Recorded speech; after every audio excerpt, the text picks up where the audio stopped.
Hello, I'm Patricia Kosseim, Ontario's Information and Privacy Commissioner, and you're listening to Info Matters, a podcast about people, privacy, and access to information.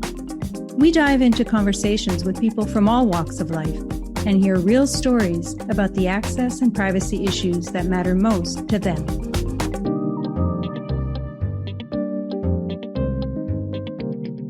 Bonjour, hello listeners, and welcome to another episode of Info Matters. My guest today is Canada's Privacy Commissioner, Bilingual Dufresne. Now, this episode is going to be a little different than our usual format. Rather than an interview per se, Commissioner Dufresne and I will be having a very casual two-way conversation about our work, current topics in privacy, and the kinds of challenges we face in our respective offices. So in the next half hour or so, we'll be pulling back the curtain a bit on what gets discussed behind the scenes. So you could all pretend to be a fly on the wall and listen in as two of Canada's privacy commissioners chat about what's on their minds and what keeps them up at night. So get yourselves a nice cup of coffee or tea, get comfortable, and settle in for what I'm sure will be an insightful and dynamic conversation. Philippe, welcome to the show. Bonjour et bienvenue. Merci. Great to be here, Pat.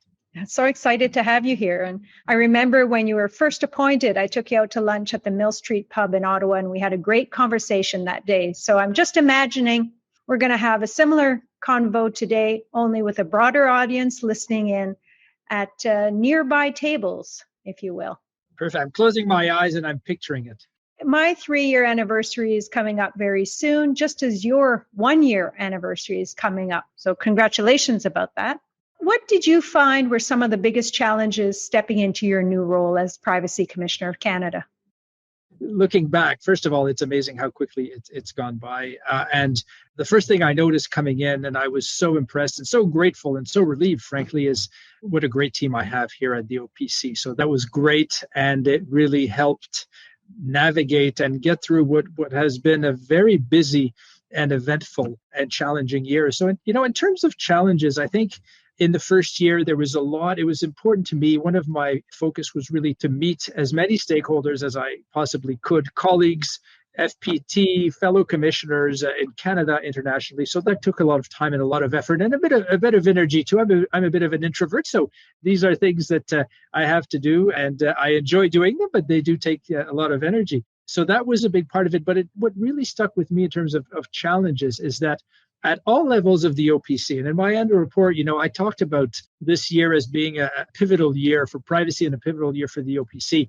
So in terms of my policy team, well, we're in the middle of law reform. We have C-27, which was introduced on the day that I was confirmed as privacy commissioner. So obviously tons of work, including all of last summer, in getting us ready for that, and key parliamentary appearances on things like the RCMP's use of on-device investigative tools, testimony on C-11, on Broadcasting Act reform. So all of these, really in short order. And on the compliance front, we've had major important precedent-setting investigations, whether we think of pandemic investigations. We just issued our special report on that a few weeks ago.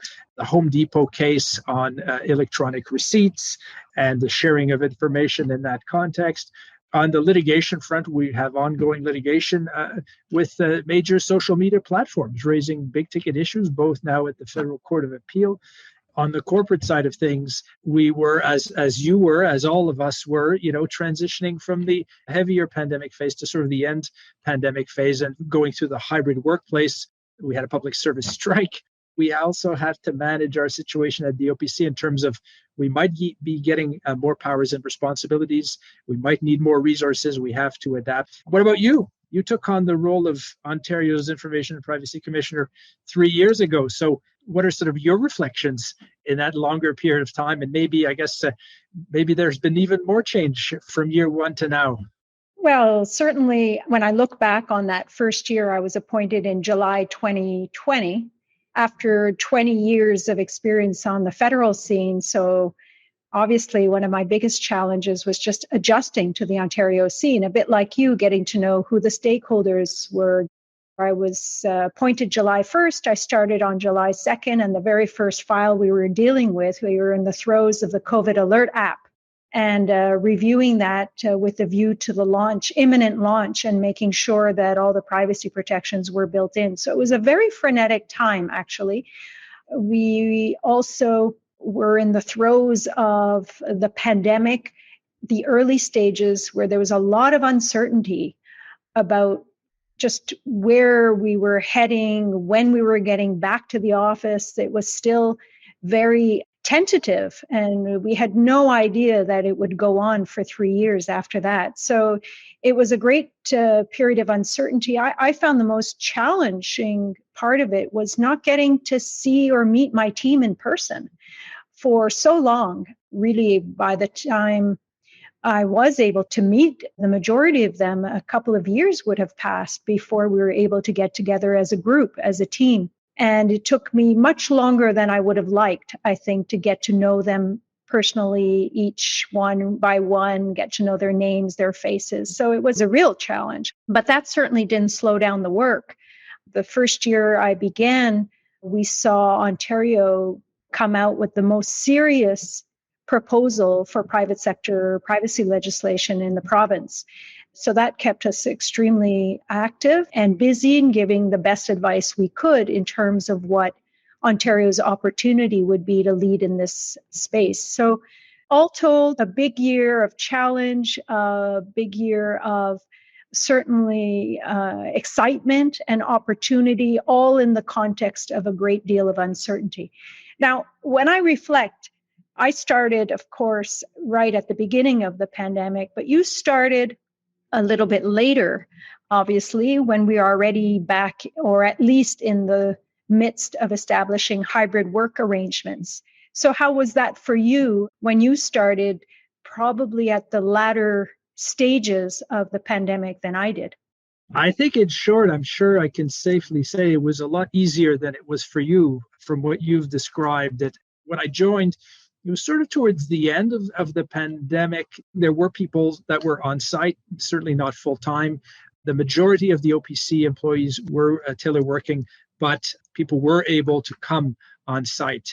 I remember early days, I really was keen to meet chief of staff and the management team and so on. And we were able to do that pretty quickly. Even a day or two before my official start date, I was able to have a lunch with all of my executive team to meet them in person, to have some bilats in person. Obviously, we were distancing and so on. We still had all the measures, but it was great to be able to have that in-person exchange. It's so easier, and the chemistry sometimes flows differently and the energy flows differently. At the same time, I think I benefited as well from the pandemic and the hybrid workplace and all the technological advance and know-how that we have with virtual meetings. And that was hugely beneficial to me in my ability to have one-on-ones with counterparts across the country and indeed across the world. So I think that accelerated my ability. I was able to meet very quickly a lot of counterparts in Australia, in Europe, across the country, way before I was able to meet them in person. I think we had our first FPT, Federal Provincial Territorial Commissioners meeting. I think it was in the fall. So I had already been a couple months, but I had met all of you, my colleagues, virtually. So I sort of had the best of both worlds. And, my approach has been and is that to try to get the best of both, make the best of the in-person presence, make the best of the virtual presence. And for me, what it does, it makes me appreciate both more. Now, what I'm interested to know, speaking of sort of change and approaches and workplaces, really, and because you've had a longer time, you've had a better sample than me so far, are there certain periods of the year that you found that are busier or more challenging? Do you find that it's the seasons that would influence it? Or are there other things, factors that you find that maybe I should pay more attention to because it might give me tips on what's coming and the intensity? Well, that's a great question. Frankly, I think, and I've always found federally and provincially, we're busy all year round. But I do think there is one difference. Unlike the federal office, we don't tend to be as consumed by the legislative committee agenda as you are federally. Having said that, we are busy all year round, but I do think it's really important to use the summertime to recharge the batteries as much as possible. And summer is a good time to do that, at least self-impose some measure of rest and relaxation and encourage the staff to take their well-deserved vacation. It's also a time just to have more social events, particularly to reconnect with one another outdoors. We plan our annual picnic in the summer, our Commissioners in the Park series. We've resurrected this year the traditional baseball game against the Ombuds Office. I understand that is exceptionally competitive, but a great deal of fun.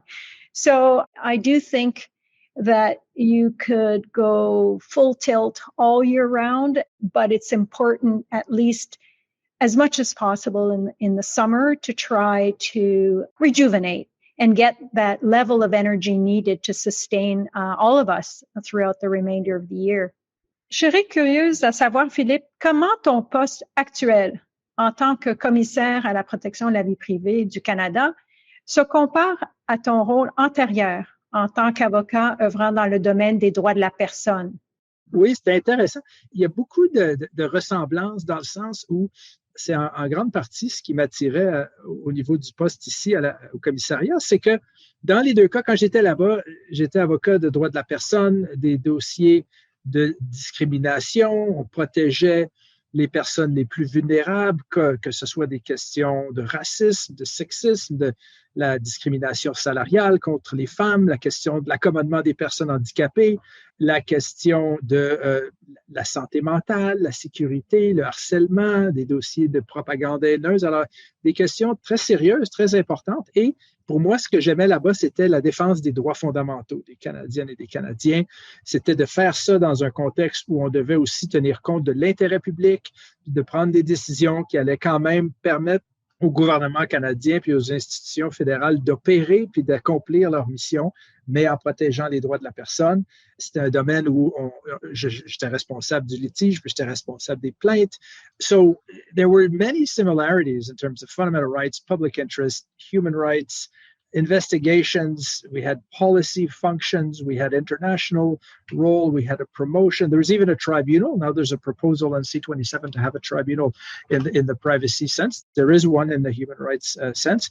I think one of the differences that I've found, and I've commented upon it a few times, is that in the privacy world, the frequency of the issues is much greater in the sense that when I was in the human rights world, there would often be big ticket media or public discourse on some of the issues in the media, maybe once a month, maybe once a week. But in the privacy world, it's many, many times every single day, because privacy touches all of us, whatever our age, whatever our role, whatever our interests, whatever our activities.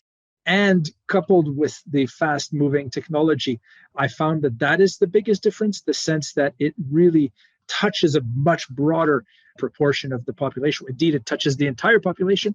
And the way that we're set up, as you know, the collaboration with federal and provincial territorial commissioners is also more integrated. We have the joint investigations. We have very, very strong working relationships.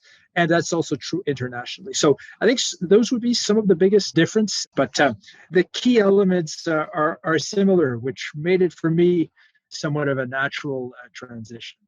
Now, in your case, because you were here at the OPC for more than a decade, you're certainly a legend here and your reputation is high. And so I'm really intrigued and interested in knowing what the differences are in terms of how the IPC would be different from the OPC, because clearly I can't think of a better person to ask that question, and I'm very, very curious. There are a number of things that were very different and in a good way. As you know, provincially, commissioners have also responsibility for access to information, whereas federally, both those responsibilities are separated into two different offices. So provincially, having both those mandates within the same office was, I think, a wonderful opportunity for me to recalibrate the values and interests between both privacy and transparency. Not that they're diametrically opposed, but it does happen in instances, for instance, of access to information requests that raise issues of privacy or personal information. and having to do that delicate balance and sometimes triggering or engaging considerations of broader public interest. So I was very keen to take up both sides of that coin, if you will, in a provincial office. And I think that has really opened my eyes, certainly, on the importance of maintaining good balance. The other thing that was different as I moved from the federal space to Ontario was, of course, in Ontario, we do have certain order-making powers, particularly on the access to information side, and some order-making powers in the health and children and youth and family services sectors. And that was also interesting to see how important it is with those order-making powers to accentuate even more issues around procedural fairness, independence, impartiality, and the real structural importance of maintaining a separation between our policy functions and communication and public education functions from our tribunal that make orders and decisions. So that was interesting to see in real life some of those internal operational functions or operational structures or processes that have to be put in place. Another thing I thought was very interesting is in Ontario, unlike federally, there is a role in the Ontario government of a chief privacy officer, like a enterprise-wide CPO.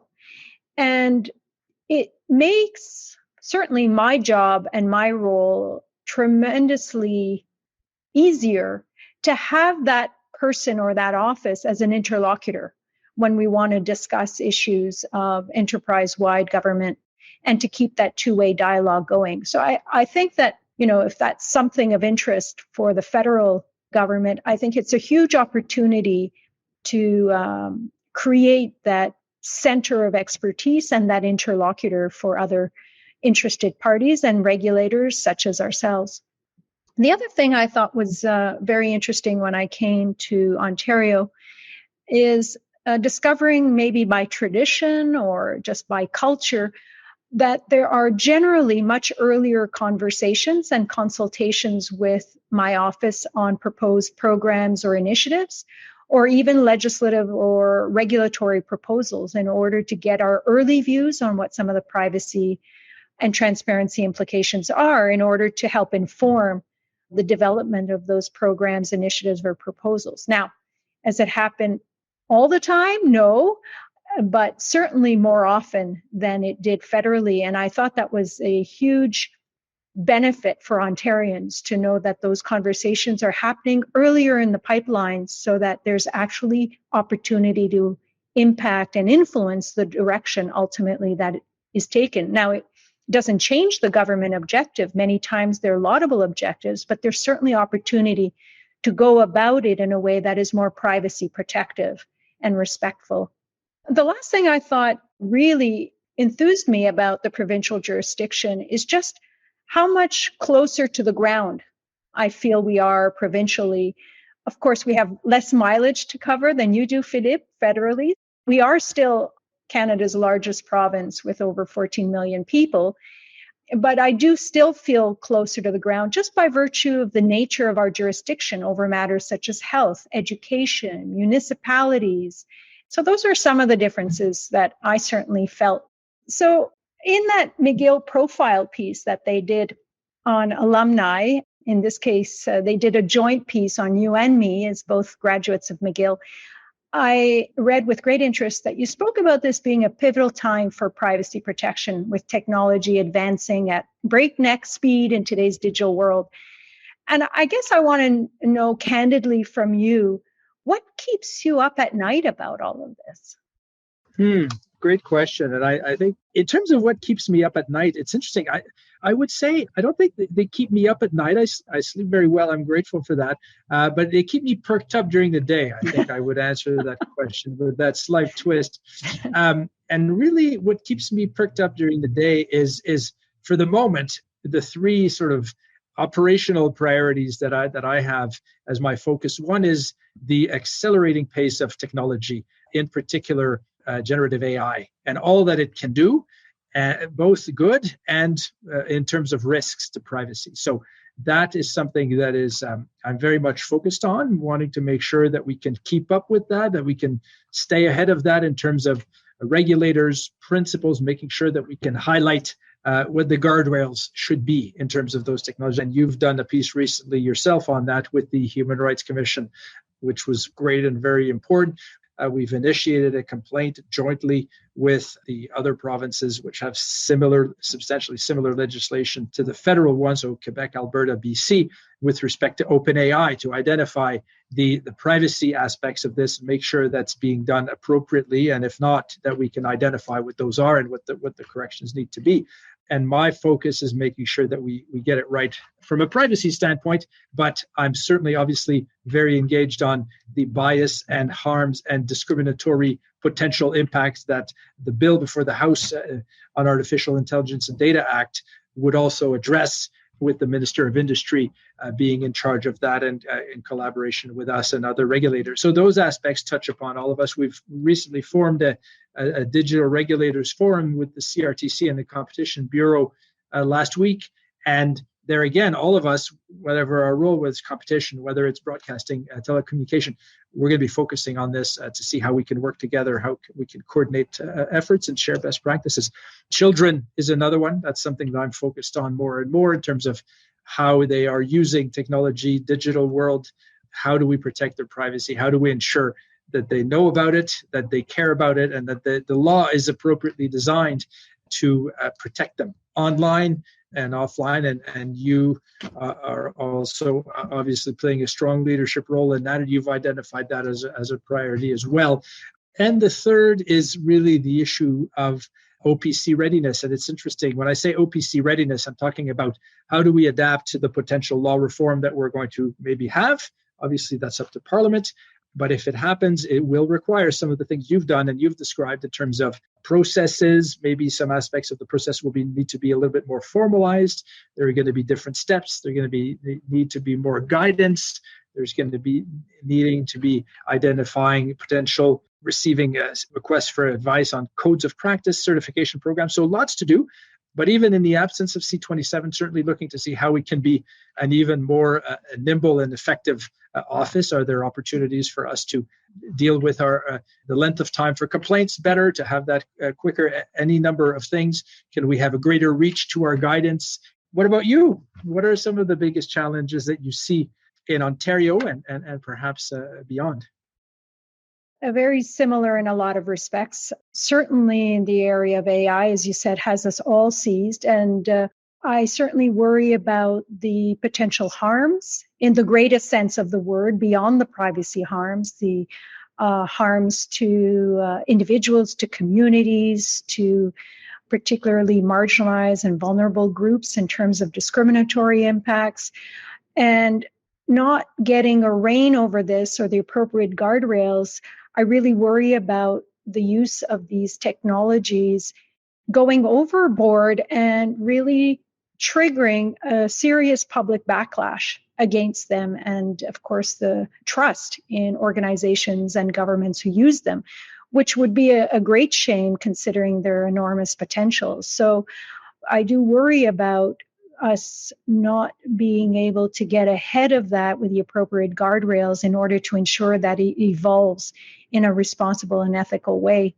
In terms of our own operational challenges, I do think about capacity building and the kinds of skills we need to be able to deal with emerging challenges, and how do we stay as a learning organization? How do we build ourselves as a learning organization, being able to attract the talent we need to contend with many of the technological challenges we have, and being able to continue to train up our staff in order to adapt and adjust to the fast-changing challenges.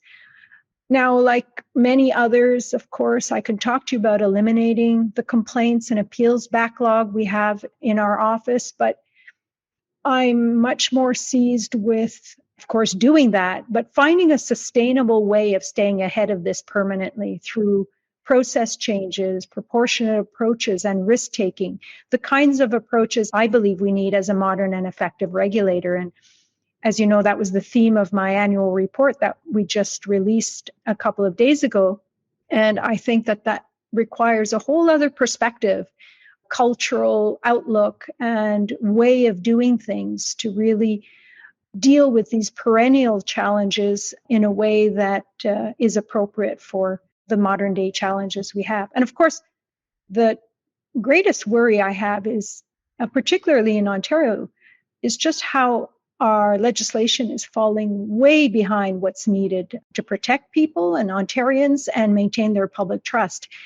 As Canada's largest province, it really behooves the government, I think, to look at modern laws and modern governance frameworks that can put Ontario and continue to put Ontario on the map as a leading digital government, and one that I think can deliver on their ambitious programs and goals for Ontarians.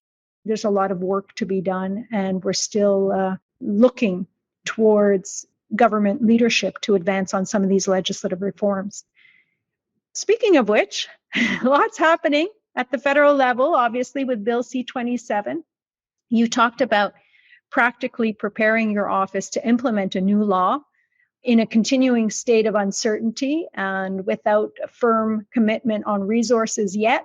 So how are you doing? How are you dancing on the head of that pin in order to get ready without having all of the pieces of the puzzle in place yet? It's interesting. It's an interesting challenge. And so I'm waiting to see what Parliament will do. And it's Parliament's prerogative to do it how it wants and when it wants. But obviously, the fact that this has been tabled and we're waiting for it to progress in committee does create some uncertainty in the sense that we want to be prepared for potential new responsibilities. But at the same time, there's a limit to what we can do until Parliament decides that this is indeed what they want to give us in terms of responsibility. So it's not something that paralyzes us, but it's something that has to be managed. So how we do it is right now we're focusing on the best advice that we can give Parliament to that law reform bill. And we've presented submissions to the committee in writing, and I'm looking forward to appearing before the committee to give my advice and to respond to questions.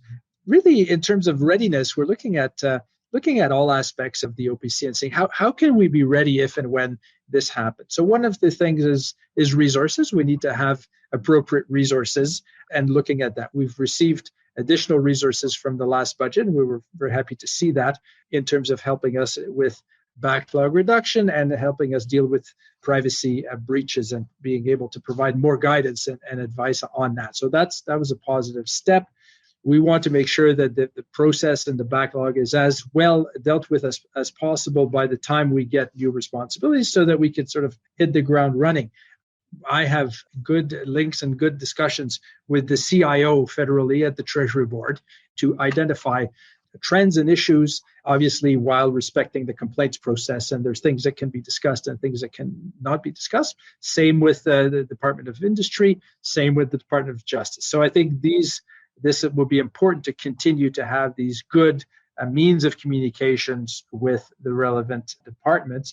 Looking at the investigation process, again, are there things that we need to be prepared for when the process is to be more formalized with order-making powers or recommendation to grant fines? In terms of policy is a tricky one because there's a desire for us to provide guidance, and we've just recently provided guidance on employee monitoring to provide information in this time with the more hybrid workplace and so on. There's areas of guidance that will only really be necessary with C-27, so we can't really do them until C-27 is adopted, but we're looking to see, are there topics that, whether C-27 happens or not, they're going to continue to be relevant. So, as I say, there are things we can't do because we don't know yet what's going to happen, but there's a lot that we can already start to do so that we can really minimize the time that's going to be needed if Parliament decides that to adopt C-27 and in what form it decides. And if it doesn't, then so that we can provide the best support and protection and promotion of privacy under existing legislation. Puis de ton côté, au niveau ontarien, est-ce que tu vois des opportunités de modernisation, soit de ton bureau ou soit au niveau législatif? Je sais qu'il y avait eu le white paper? Est-ce qu'il y a des développements, est-ce qu'il y a des enjeux que vous suivez davantage par rapport à ça, soit au niveau législatif réglementaire ou soit au niveau plus opérationnel? I think there's certainly lots of legislative opportunities in Ontario, regardless of the fate of Bill C-27. I've stated publicly that it's important for Ontario to move forward irrespective, and in terms of covering the constitutional gaps that C-27 will leave behind. You talked about employee privacy, but as you know, and our listeners know, that's only in the federally regulated workplace. So it leaves all of Ontario workers completely in the lurch in terms of statutory privacy protection. So that's a huge gap that I'm very concerned about for the same reason you are, in terms of the increase and uptick of workplace surveillance and remote monitoring, particularly in the kind of emerging workplace of the present and the future. Another area is in the not-for-profit sector that remains completely ungoverned, again, outside the scope of federal jurisdiction, given their non-commercial nature, but huge data collectors and lots of risks in that sector in particular. Regardless of the best intentions, there is still lots of concerns around that largely unprotected space for Ontarians. Of course, political parties, like every jurisdiction, including your own, is very, very important to look at and to maintain the trust of citizens and voters. So I think it's incumbent on Ontario to move forward in these, certainly at a minimum, in these areas. There's also a great opportunity for Ontario to take a more integrated approach to the health sector. We regulate the public sector and the private sector, and take less of a siloed approach to these areas. As an example, there's an important wave or trend going on globally, as you know, around enforcement collaboration, not just between data protection authorities, but different regulators. And right now, Ontario's laws are not as enabling of that interjurisdictional collaboration and intersectoral collaboration that I think we need to really deal with these horizontal data issues. And the last area I'd say that I think every jurisdiction is probably similar in the sense of the need particularly to take a very hard look at how we regulate artificial intelligence and how it intersects not only with data privacy, but also the broader range of human rights. And that's why it was really important for us to issue that joint statement with the Ontario Human Rights Commissioner to really emphasize the full gamut of human rights impacted by these technologies, with really human dignity as the common denominator underlying all of it. So those are certainly areas where I think legislatively Ontario should go and must go if we're going to keep up with the kind of challenges that we've been discussing. I just want to change tracks for a moment to our one area that is a strategic priority for our office, and you mentioned it is also a priority for you, and that's in the area of children and youth privacy and digital literacy. And so really, I'd like to ask you, what do you think our offices can do together to move the needle in this space of common interest? Well, I think the first thing, and we are doing it, is that collaboration. I think this is a perfect example where the federal, territorial, provincial collaboration is so important, because we all bring different things to the table. The significant expertise that you have in Ontario, and with the closer proximity to the schools, educators, and all of those aspects are absolutely essential to protecting children. And where I'm looking at it is really from a number of angles in terms of, do we have the right laws? Do we have the right framework to protect children? Are we protecting children the same way we're protecting adults? Or should they be protected differently, and perhaps more for certain aspects, given their greater vulnerability, or perhaps that they would have less awareness in terms of the privacy risks and being nudged in certain directions? So that's why we've made one of the recommendations we've made on C-27, which And on this, I agree with Minister Champagne, who has included greater protection for children and for the information of minors in C27. I agree with that. And I've recommended going further in even strengthening the preamble of the Act to recognize that one of the purposes is to protect children's privacy and the best interest of the child. So really to bring these interpretive tools to courts, to say that this is part of what we do, that we need to bear this in mind. And this is something that here at the OPC in our guidance on consent, we've already talked about that in terms of children and certain appropriate practices or inappropriate practices. I think education is so critical, whether it's through school curriculum. Are there enough courses on privacy? Should there be more, whether it's in high school, elementary school, universities, law schools? This is something that's becoming more and more important in our lives, and it touches all of us. When you talk about AI, I think it's important that children have strong knowledge about this, that they can ask the right questions, that they be sensitized to how powerful these tools are and what are the implications.